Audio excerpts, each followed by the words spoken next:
So with the serious stuff out of the way, please welcome Trevor for his presentation on Persia. Hello, everyone. As said, I'm Trevor Cully, host of the History of Persia, and today I'm talking about communes, cults, and caliphs, not necessarily in that order. Now, if you've been following along at home, then I'm jumping way far ahead in the timeline from the accursed Alexander rampaging through Central Asia. And if you're just now hearing me for the first time, hello, historyofpersiapodcast.com, like, subscribe, etc., etc. We are talking about some proto-revolutionary movements in ancient Iran. And to set the stage, we're starting around 484 to 488 BC or CE. I got to get used to that. The place is the Oxus River, the modern Sirdarya, and it's on the border between the Sassanid Persian Empire and the Hephthalite Empire, a multi-ethnic, multilingual kingdom that spread out of the modern Xinjiang province in China to conquer a ton of Central Asian territory. Off in the west, the Eastern Roman Emperor Anastasius was busy sorting out a series of revolts and the collapse of his Western counterpart, while the Sassanids were fighting on and off wars over here in Central Asia. At this point, King Perose I is killed in battle, as were 4 of his sons and brothers, along with most of their army. So the empire is off to a great start here. This left a bit of a conundrum for the ruling class of the empire. If you're familiar with the much earlier Achaemenid Persians, this won't be a unique story. The Sassanid dynasty were not direct successors to the Achaemenids, but more the Arsacid dynasty of Parthia, and like the Parthians, the Sassanids operated as an elective monarchy. So they usually picked from the same dynasty, but they had their choice of any of the brothers or sons who were still in play. And in this case, they chose Balash, one of Perose's brothers, mostly off the back of a noble named Sukra, who was the most powerful of the nobles at the time, and he was left to raise a new army and finish the war with the Hephtalites, while Balash got settled in on the throne. That worked great until humanity's favorite pastime, religious zealotry, just had to go and get itself involved. At this point, the Zoroastrian central priesthood was especially powerful, and Sukra in particular was a conservative zealot. But Balash was a very mild religious ruler and was perfectly happy to allow Christian influence to spread in the empire. So when the Christian Armenians rebelled, Balash agreed to a peace settlement that allowed the Christian kings to crack down on Zoroastrianism in their territory. This irritated the conservatives back in Persia, and they staged a coup, assassinated Balash, and installed his nephew, the 15-year-old Kavad I. Kavad did his time as a minor, with Sukra ruling as regent, but when he was 20, he ordered Sukra step down, imprisoned the noble, realized that he was still powerful in prison, and then murdered Sukra. This obviously irritated other members of the nobility, because if the most powerful of their lot wasn't safe, then which of them could expect Kavad to be nice to them? But Kavad didn't really care. He needed to get things running his way. And so far, this is all standard ancient imperial stuff. Scheming nobles, religious conflict, the works.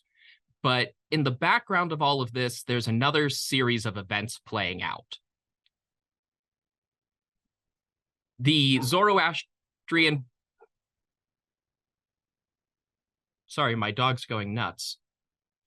The Zoroastrian versus Christian conflict was not the only religious tension in the empire, and we are about 200 years into an ongoing process of the Zoroastrian priesthood consolidating authority and pushing their kings to persecute Christians, Buddhists, and a native-born movement called the Manichaeans, as well as heterodox Zoroastrians.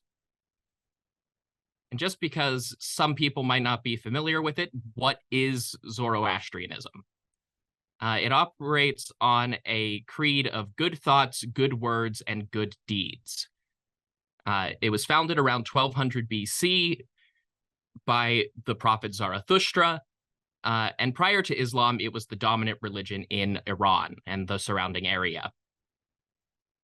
It's still around today, about 200,000 practitioners worldwide, and it's often called the first monotheistic religion, but it does get a bit more complicated. They had their creator god, Ahura Mazda, and then a series of minor divinities called Yazads, which were kind of gods, kind of angels, and they all operated on a principle of righteous order in the universe called Asha. And they were opposed by generally evil counterparts.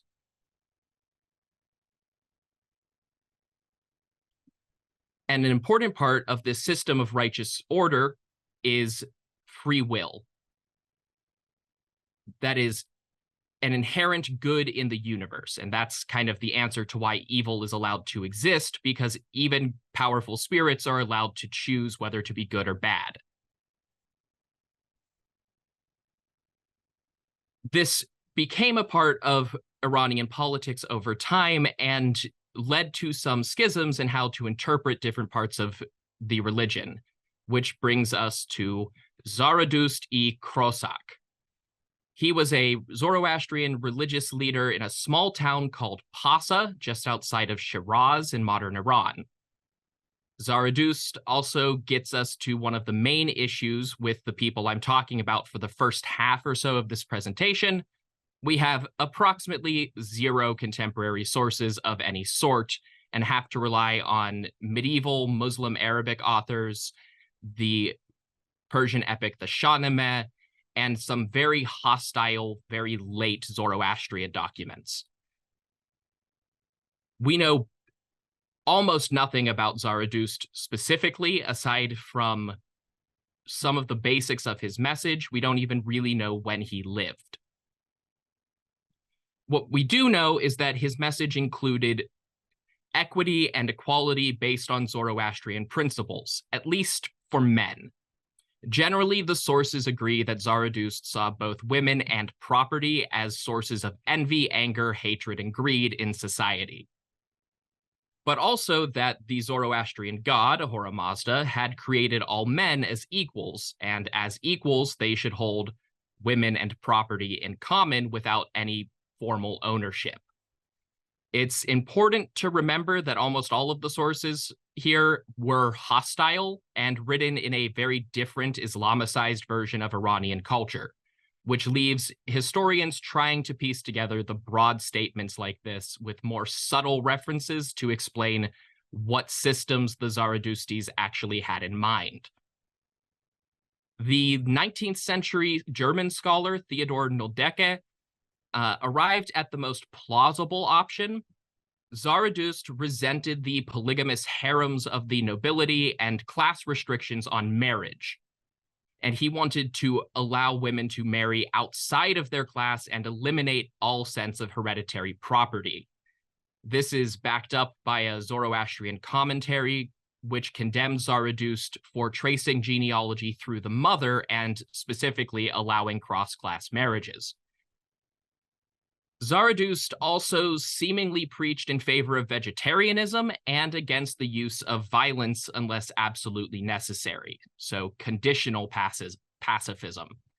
There's not much information about their opinions on slavery one way or the other, but most sources suggest that to participate in their communal lifestyle required conversion, and since Sassanid law forbade enslavement of Zoroastrians, it was kind of a moot point.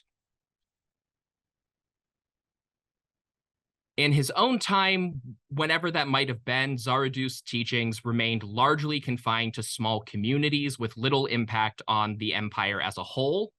But shortly after Kavad became Shah, one of Zaradust's students or adherents started growing a following in the major cities, including the Sassanid home capital of Istakhr. This was Mazdak, the son of Bamdad.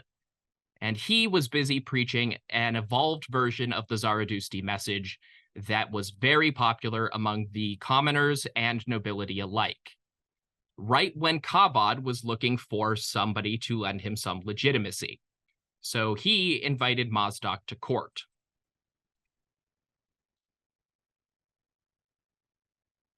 The jury's out on whether or not Kabad was a true believer or just a cynical politician, but we do know that many of his nobles were converts and that Kabad instituted reforms as suggested by Mazdak, while individuals went further, living communally, holding property in common, redistributing their own lands, and in some sense or another, probably sharing women, however we choose to interpret that, and I'll get there. The big reforms were water access and grain stores being hoarded by the nobility had to be turned over to public use, especially because Persia was in the middle of a drought during these years of Kabad's reign. Mazdak implored him not to slaughter cattle until the end of their natural lives. Again, there's that vegetarian element. And these years were basically as peaceful as ancient empires ever got. There were no major international conflicts going on. On a state level, full communal ownership was just impractical, unenforceable, and would have been dangerously unpopular. It would have prompted massive revolts by the landowning classes, and there wasn't really the infrastructure to communicate that over such a huge area. But it was still kind of the guiding light of Mazdakite reforms under Kabad's rule. The role of women in Mazdakism is sometimes treated as pure polemic, but it's a bit more complicated. The Denkard is extremely concerned with how this muddled genealogy and allowed people of all classes to intermix, and how that would affect transmission of property from father to son. But there was actually an institution called the Stura in ancient Iran, which was a sort of interim marriage where it was acceptable for a man to have children with another man's wife to make sure that he had an heir. It's possible that Mazdak or Zarathustra before him generalized this for all of their communes as a way of breaking out of that hereditary system of inheritance. The much later Khorammis movement, which I'll get to near the end, was also associated with Mazdakism and had a system that the Arabs identified as communal access to women, which was simply that marriage did not grant a man total control over his wife's sexuality. Khorammis women were free to engage with other partners. Though it's a later movement, many modern historians wonder if, rather than being the descendants of Mazdakites, Mazdak and his followers were taking the Khorammis idea as it existed in their time and applying it to the world as a whole. So a more liberatory version of marriage than previously existed.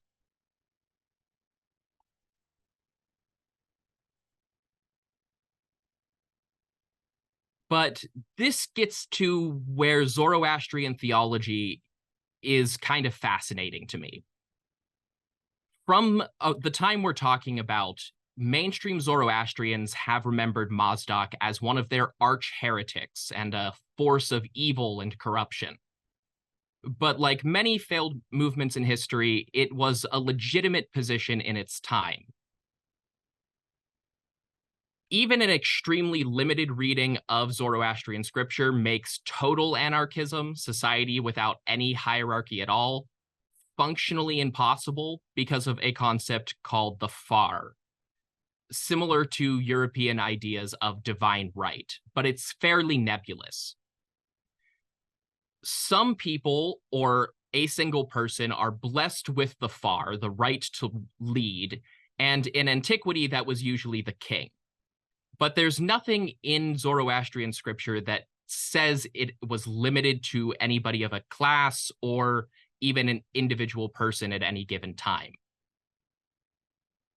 But by the Sassanid period, Zoroastrian belief did enshrine class into the moral fiber of the universe as part of Asha. By this time, there was a system of estates similar to early modern Europe, but with 4 classes rather than 3. And of course, you have the great king, the king of kings himself, who is kind of above all this, and immediately below him was the priests of priests, the high priest for their society. And they sort of exist outside of this structure. But beneath them, you have the priesthood, the nobility and the warrior class, the vast bulk of the population as peasant farmers, and at the very bottom of this hierarchy, merchant artisans, the kind of people who were encountering Mazdakism in the cities where it was gaining popularity. And these were treated by the priesthood, for obvious reasons based on that pyramid, as part of divinely sanctioned order. But there's nothing in their scriptures that actually sets up this class structure. So Mazdak and Zarathustra had enough wiggle room to argue that they were not, in fact, part of the order of the universe. This class structure could be ignored. And this also ran up against a concept called Zervanism, a movement that was popular among the high priesthood at the time. It's poorly remembered, even more so than Mazdakism, but it altered Zoroastrian theology to state that good and evil both stemmed from Zervan, the god of time. And by making a sort of neutral arbiter the source of all creation, it was used to eliminate the role of free will in Asha. So you could have these 4 estates and just say, well, you were born here, that's the way that time ordained it, and kind of get out of the ability to choose that was so central in earlier periods.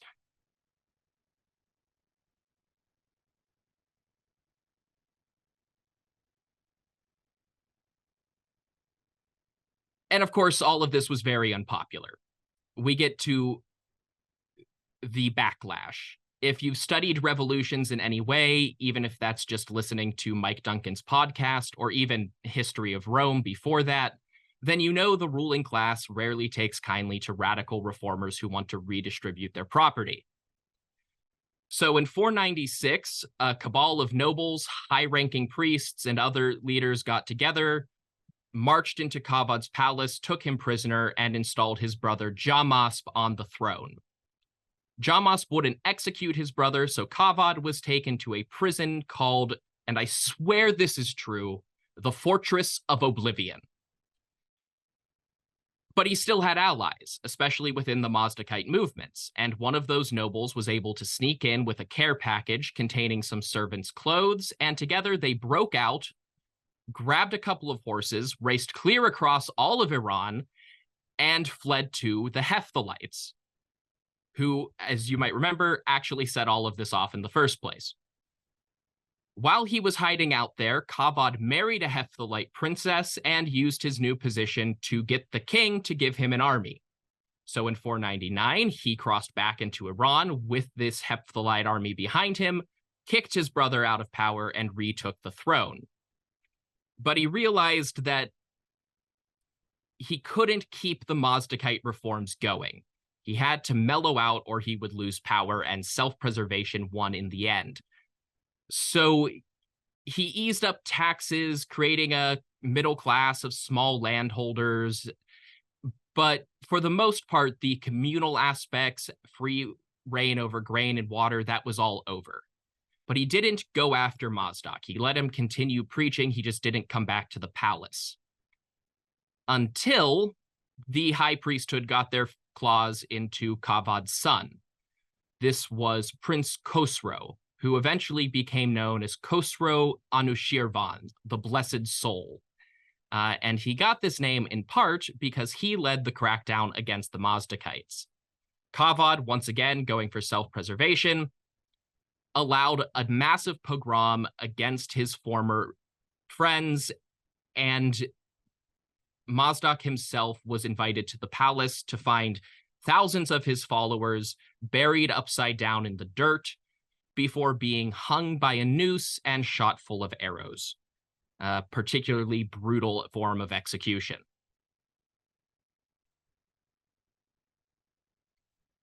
But then we skip forward several centuries. The Sassanid Empire has a war with the Romans. They decline. The Arab Caliphates invade. And now, all of a sudden, everything is ruled by the Abbasid Caliphate. It's the middle of the 9th century AD. And we meet the Khorammis, which technically refers to a single group of a widespread collection of peoples, but because the Khorammis are the most famous, they're the catch-all. Officially, they had converted to Shia Islam very early on, but this was very surface level. They were usually accused of being crypto-Zoroastrians and often as not of being Mazdakites.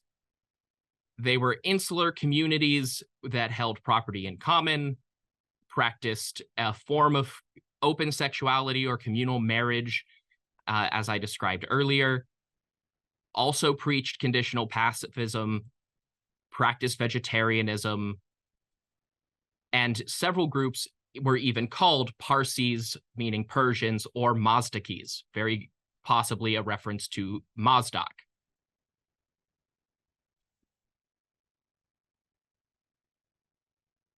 And the most famous of them was Babak Khorramdin.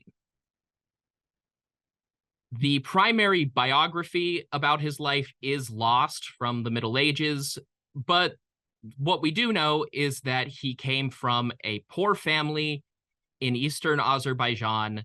His father was killed when he was young, and he and his mother were given refuge by a Khorrammi community.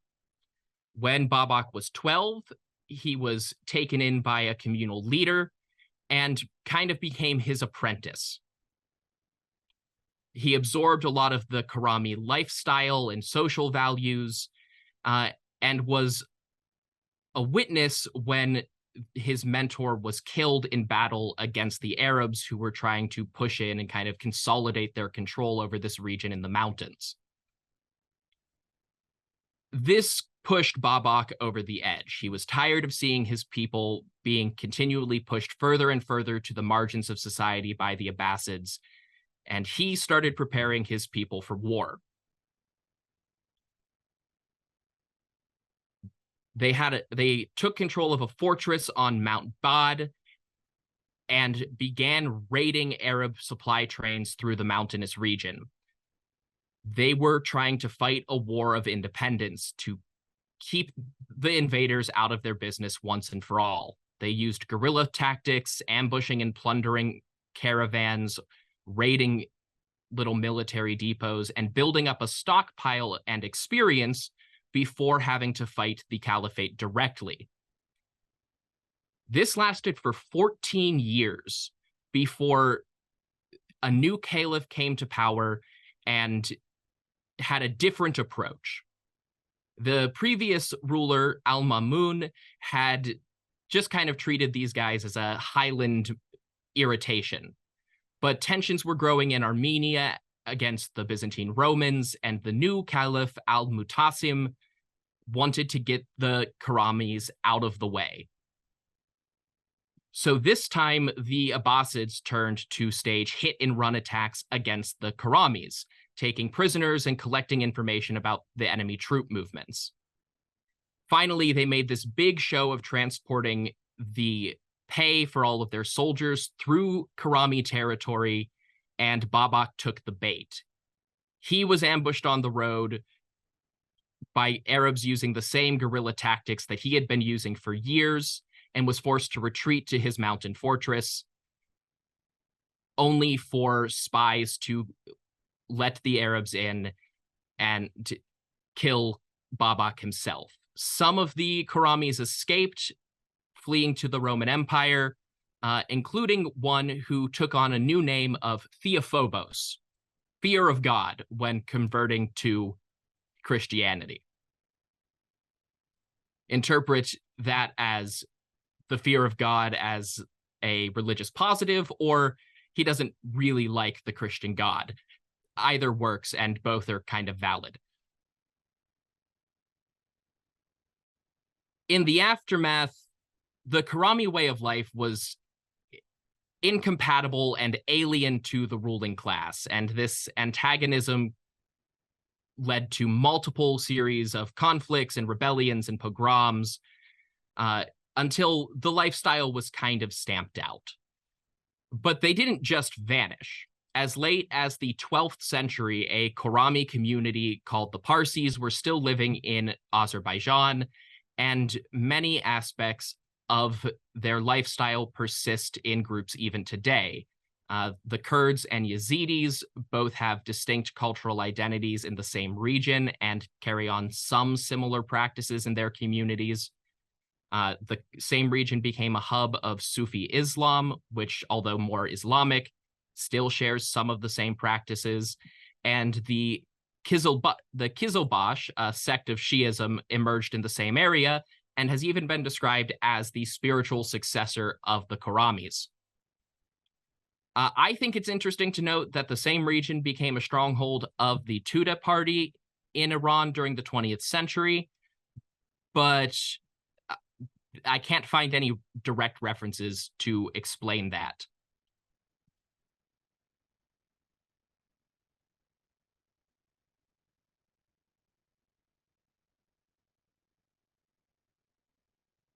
Yes, they were a communist party. Sorry about that.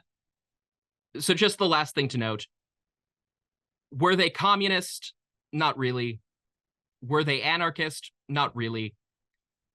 But you could sort of view the Mazdakites as a state-centered version of the same of their practices, and the Khorammis as the kind of decentralized version where they just want to be their own communities.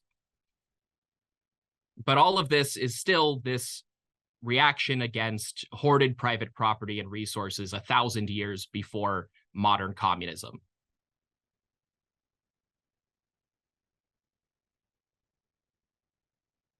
And that's it.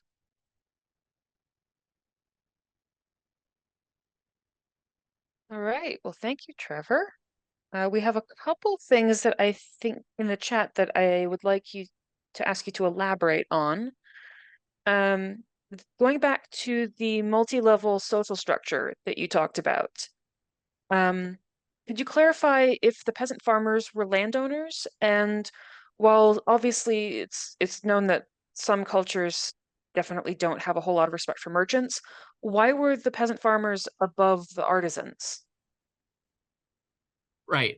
So when referring to the peasants in this case, this means the farming class that's not landowners. Most of the land at this point was controlled by the nobility, who acted as landlords, not unlike medieval Europe. And the difference between the artisans and the peasants is largely due to how late urbanization really came to Iran. That really only came around the time of Alexander the Great's conquests, when cities really started building up.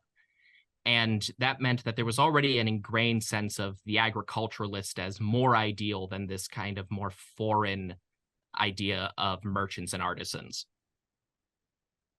All right. I'm curious to hear more about the origins of Zoroastrianism, especially in this context of such an early monotheistic religion. Can you speak to sort of what it grew out of? Yes. So Zoroastrianism really starts with just a reform of the existing Iranian pagan society at around 1200 BC. It's is viewed as the first revelatory religion, where a god is supposedly communicating directly with the prophet and saying, this is the proper religion. And it was taking kind of some of the elements and some of the gods of a subset of that early Iranian culture and promoting them as the right way against other gods in the same culture who were worshipped by groups antagonistic to that original Zoroastrian community. So those other gods were characterized as Daiva, which eventually came to mean equivalent to demons. Is the name Mazdak related to the god Ahura Mazda's name Uh, linguistically? yeah, absolutely. And Zaradust and the Zaradustis are, yeah, also related to Zoroaster. Theophoric names, names based on the names of gods, were really common in ancient Iran. It's where you get Mithridates, and Bahram is just straight up the name of a god. There wasn't a taboo on it the way there is in some other cultures. Hmm. So in the session with So You Think You Can Rule Persia's hosts, you asked the question about which could have been kings would have done better than the people who actually ruled. So I'm wondering about your answer to that. Oh, um, I mean, like the part of me that roots for the Persians will always feel like anybody who wasn't Alexander the Great would have been better. But in this case, I do think Cyrus the Younger, the Achaemenid prince who rebelled against his brother and got the story of Xenophon and the 10,000 Greek mercenaries, would have been a much better position for the empire to be in. He was on really good terms with Sparta, and would have probably kept the Persians out of a lot of the distracting wars they got into in Greece. And given how long everybody else in his family lived, he probably would have provided a lot more consistency in rulers leading up to when the Macedonians started to get more powerful, which the empire could have used at the time, to say the least. Were buildings typically named things like House of Oblivion? Was it named that for any particular reason? And what else do we know about that particular building? Uh, Great question. There are other places with kind of similar names from Sassanid Iran, usually associated with some religious or historical figure or concept. The prison of Solomon, or the throne of Jamshid were names for other sites, but we don't know much about that Fortress of Oblivion in particular.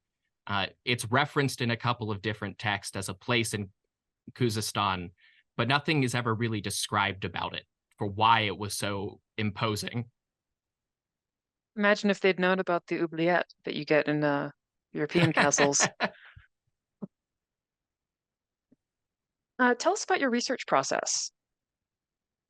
Oh, sure. For this or the podcast, because they're fairly different.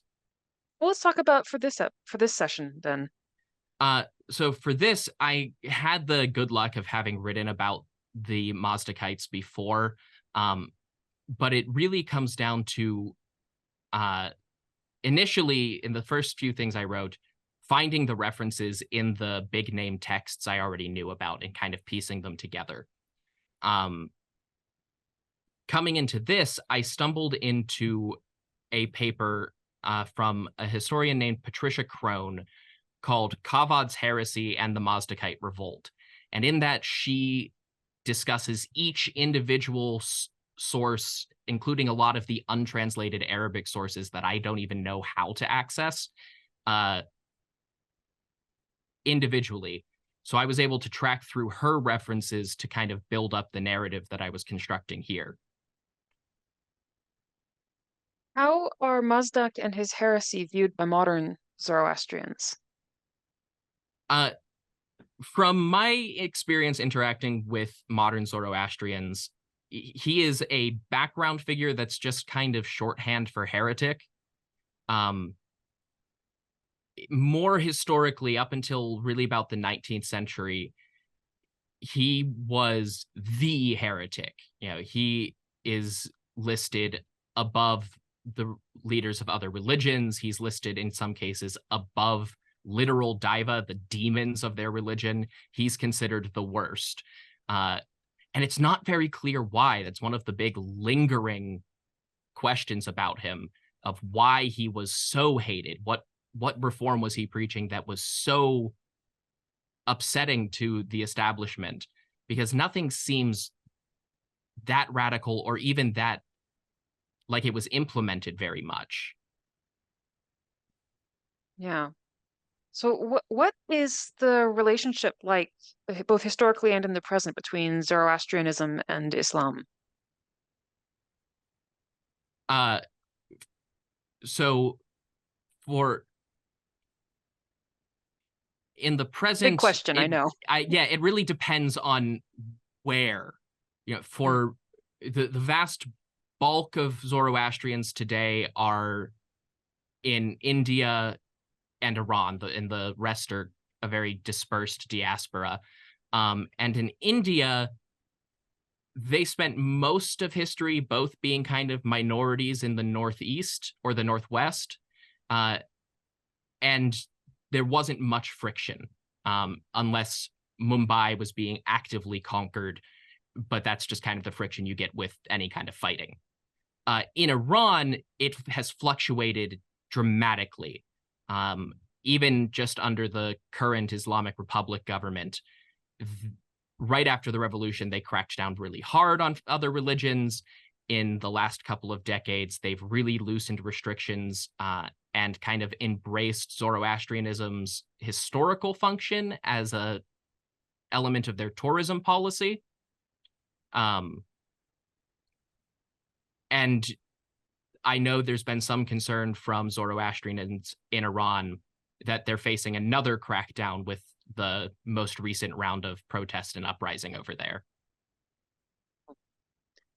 So we're just about out of time, but I wanted to give you a minute or so to plug any upcoming episodes that you're excited about. Yes, I am just wrapping up the run on Alexander the Great. Well, on his conquest of Persia. I'm stuck with him for another 15 episodes.